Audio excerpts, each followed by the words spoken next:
আবার একটা রান্নার ভিডিও নিয়ে চলে আসলাম। এই দেখো,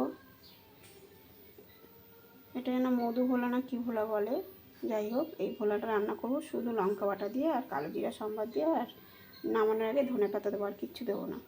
তাহলে মাছটা ভালো করে ধুয়ে হলুদ মাখিয়ে নিয়েছি, আর এই কাঁচা লঙ্কা আরও দেবো, ওই কটা দেখালাম, কাঁচা লঙ্কা দিয়ে আর কাশ্মীরি লঙ্কার গুঁড়ো দিয়ে করবো। এই দেখো মাছটা তাহলে ভেজে নিই। তেলটা কালো হয়ে গেছে, পটল ভেজেছি আর উচ্ছে ভেজেছি, তেলটা ফেলে দেবো, এর মধ্যে মাছটা ভেজে নেবো।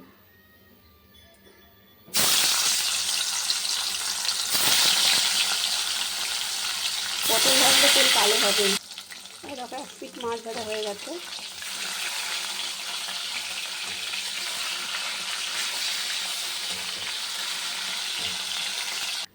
মাছ ভাজা হয়ে গেছে, কালো জিরা সম্বাদ দিয়ে দিলাম, কাঁচা লঙ্কা পেস্টটা দিয়ে দিলাম, লবণ দিয়ে দিলাম, হলুদ দিয়ে দিলাম, কাশ্মীরি লঙ্কার গুঁড়ো দিয়ে দিলাম, একটু জল দিয়ে দিলাম, বেশি করে এর মধ্যে কাঁচা লঙ্কাটা দিয়েছে। মশলাটা হয়ে গেছে, একটু জল দিয়ে দেবো।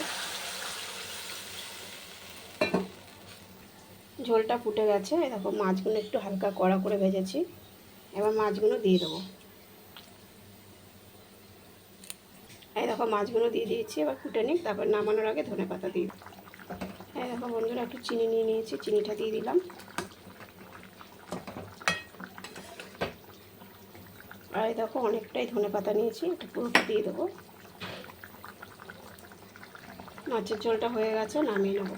এই দেখো বন্ধুরা, আমার ভোলা মাছের ঝোল হয়ে গেছে, খুব সুন্দর টেস্টি হয়েছে। তোমরা এরকম করে বানিয়ে খেয়ে দেখবে।